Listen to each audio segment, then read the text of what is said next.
இயேசு கிறிஸ்து உங்களுக்கு எவ்வளவு நன்மைகள் செய்திருக்கிறார் என்பதை நீங்கள் அறிந்திருக்கிறீர்களா? அவர் உங்களுக்கு நன்மை செய்திருக்கிறார் அல்லவா? அப்படியானால் நீங்கள் பிறருக்கு நன்மை செய்கிறவராக இருக்கிறீர்களா? உங்கள் இயேசுவானவர் எப்பொழுதும் நன்மை செய்கிறவராய் சுற்றித் திரிந்தார் என்று எழுதப்பட்டிருக்கிறது. நீங்கள் பிறருக்கு நன்மை செய்கிறவராக இருக்கிறீர்களா? நீங்கள் பிறருக்கு நன்மை செய்கிறவராக இருக்கிற பொழுதுதான் இயேசு கிறிஸ்துவை நீங்கள் பிரதிபலிக்கிறவராக இருப்பீர்கள். அப்பொழுதுதான் கிறிஸ்துவானவர் அறிவிக்கப்படுவார். நீங்கள் நன்மை செய்கிறவராக இருக்கிற பொழுது கிறிஸ்து அங்கு அறிவிக்கப்படுகிறார். நீங்கள் ஒருவருக்கு நன்மை செய்திருக்கிற பொழுது இன்னொருவர் அங்கு வந்து இயேசுவை அறிவிக்கிற பொழுது, ஓ, அந்த மனிதர் நன்மை செய்திருக்கிறார், அவருடைய தெய்வம் இயேசுதான், இவர் பிரசங்கிக்கிற தெய்வம் இயேசுதான் என்று அந்த தெய்வத்தை குறித்து கேட்பார். அதை தடுக்கிறவர்களை அவர் தடுப்பார். இப்படித்தான் முன்பு இருந்தது. நாம் நன்மை செய்ய மறந்து போனதினால் அநேகர் நம்மை அடிக்கிறார்கள், துரத்துகிறார்கள். இதற்கு முன்பு சுவிசேஷ ஊழியங்களில் இப்படி இருந்தது.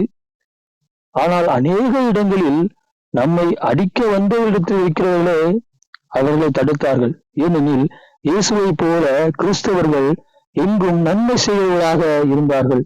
அதனால் சுவிசேஷமானது வேகமாக பரவியது. எங்கும் இயேசு கிறிஸ்துவின் சுவிசேஷத்தை அறிவிப்பதற்கு நமக்கு தடை வந்ததில்லை. இன்று தடை வருவதற்கான காரணம் என்னவெனில், அது வேறு ஏதோ அரசாங்கமோ இல்லை அதை தடுக்கிற சக்தியோ என்று நீங்கள் சக்தியை குறித்து பார்க்கிறீர்கள். அவர்கள் அல்ல, நாம் தான் காரணம்.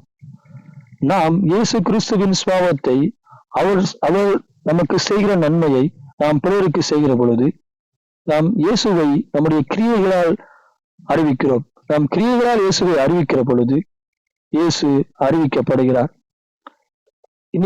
நீங்கள் ஒரு ஊரில் சென்று உங்கள் இந்து சகோதர நண்பருக்கு ஏதோ ஒரு உதவி செய்கிற பொழுது அவர் புரிந்து கொள்வார், நம்மால் செய்ய முடியாத இவர் ஏன் செய்கிறார் என்று. நம்மை போல் இருக்கிற அநேகர் உதவி செய்வது இல்லை. ஆனால் இவர்கள் முழு விருப்பத்துடன் செய்கிறார் என்றால் இயேசு கிறிஸ்து என்கிற நாமத்து நிமித்தம் தான் நமக்கு உதவி செய்கிறார்கள் என்று அவர் அறிந்து கொள்வார். அப்பொழுது இயேசு கிறிஸ்துவை அறிவிக்கிற யாரோ ஒருவர் வந்து அறிவிக்கிற பொழுது அதை யாராவது தடுத்தால் இந்த நன்மை பெற்றவர் அவரை தடுக்க விடமாட்டார். நீங்கள் இயேசுவை அறிவீங்கள் என்று சொல்லுவார். ஏனெனில் இயேசு கிறிஸ்துவினால் அவருடைய பிள்ளைகளால் நன்மைகளை பெற்றிருக்கிறார்கள். இப்படிப்பட்ட இருந்த கிறிஸ்தவம் வழிமாறி போய் கொண்டிருக்கிற பொழுதுதான் கர்த்தர் ஒருவரை எழுப்புகிறார். அவர்கள் கிறிஸ்தவர்களை ஒடுக்கிறார்கள். ஆனால் ஒன்று தெரியுமா, எங்கெல்லாம் கிறிஸ்தவர்கள் ஒடுக்கப்படுகிறார்களோ அவர்கள் ஒடுக்கப்பட்ட அளவிற்கு அதிகமாக பெருகுவார்கள். அப்படித்தான் கிறிஸ்தவ சரித்திரம் இருக்கிறது. அதனால் நம்மளை ஒடுக்கிறவர்களை குறித்து பார்க்காமல் நாம் என்ன செய்ய வேண்டுமோ அதை செய்தாலே ஒடுக்கிறவர்கள் தங்களுடைய கொள்கையை மாற்றிக்கொள்வார்கள். ஒடுக்கிறவர்கள் தன்னுடைய கொள்கைகளை மாற்றிக்கொள்வார்கள். நீங்கள் செய்ய வேண்டியதை செய்ய வேண்டும். அதனால் உங்களை சுற்றி இருக்கிறவர்களுக்கு கிறிஸ்துவின் அன்பை வெளிக்காட்டுங்கள். கிறிஸ்து உங்களை நேசித்தது போல அவரை நேசியுங்கள். கிறிஸ்து உங்களுக்கு நன்மை செய்தால் நீங்களும் பிறருக்கு நன்மை செய்யுங்கள். உங்களை சுற்றி இருக்கிறவர்களுக்கு இயேசு கிறிஸ்துவின் சுபாவத்தை உங்கள் மூலமாக வெளிப்படுத்துங்கள். நீங்கள் வெளிப்படுத்துகிற பொழுது கிறிஸ்துவின் நாமம் அறிவிக்கப்படும், நிச்சயமாக அறிவிக்கப்படும். ஆமேன்.